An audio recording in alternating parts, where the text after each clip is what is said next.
Video khaga simkidutin tunia denga dNews tas dNews in siana bolwa hile 1.3 delta coin mudu hin 1.33 hichi mining kyose hilawa hichi dNews akona jang hi delta coin nan be thaidu tine hin abornai lo mi na tam theben and ball ji ju hute delta epsan lu le hichi hin anoi langa dap sin me edu tunia denga abornai lo na ball tin dap na me ule dNews lai am tain dNews in na me edu dNews I post khadomin hichi kai post pena comment hin bolute hichi hi everyone has a role in building delta na Roland delta kim network kipi hichi hi Facebook langa ken ka post hin na kai Facebook ha hichi hi everyone has a role in delta hichi pa hin click even lang hita na click diu abal athu hin sim number sim leo chu na chilaya khu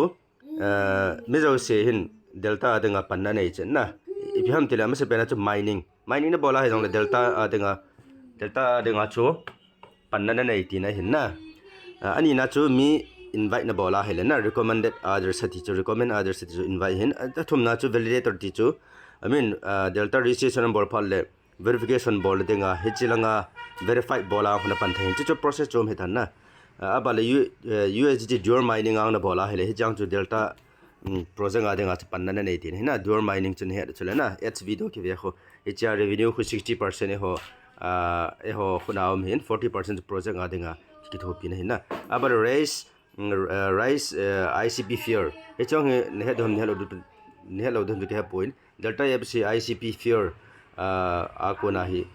function hin na he chang khuna ngin contribute na bot he tin hin abana hi project hoa development hoa suggestion hona bol thai na road map hoa road map ma khona luna hele the moment suggestion ki important abale participate in adang dang epp ha ma na cho chong he din explain thema gan bol na thuna sim no mala delta is na chi he tan na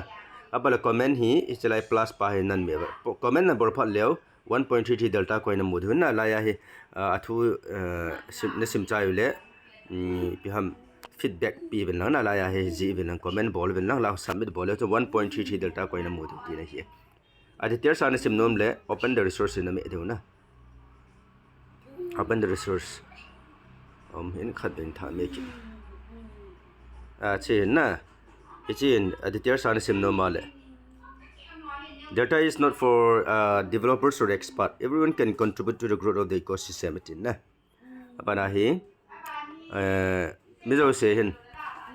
delta denga hi panna nei che na ama se pena chu mining na bor se sa jang chu na hi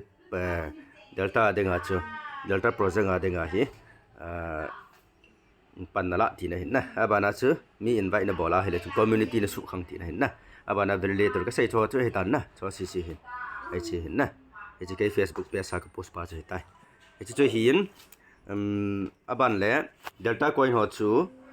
hoilanga ham itia helena chi dNews a kona na mo cha anwela MIN mai khona me ating abale hechilaya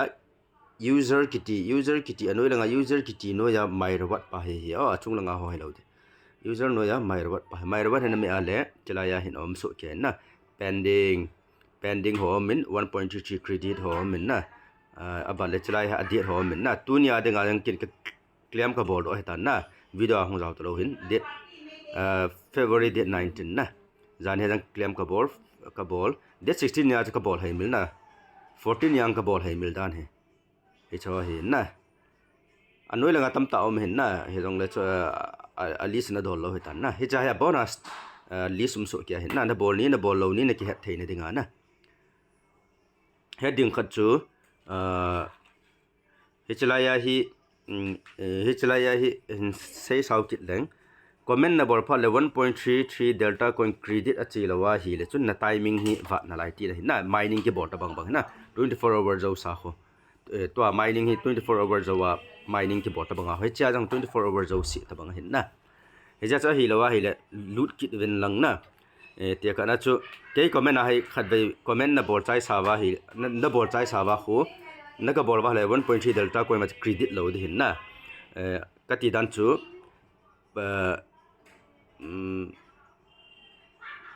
post khat kho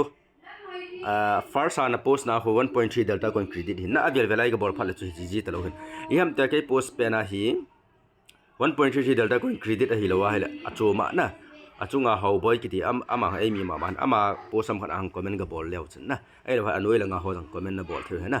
ai bang ke ki thu pina cho hi chi hin bol te ben na hi chi pen hin bol te ben lang i ham tia 1.3 delta coin credit hi lo wala timing ki wa dong mai thei na next part le chun post jang dang hin comment bol leu chen na chi chu hi ji a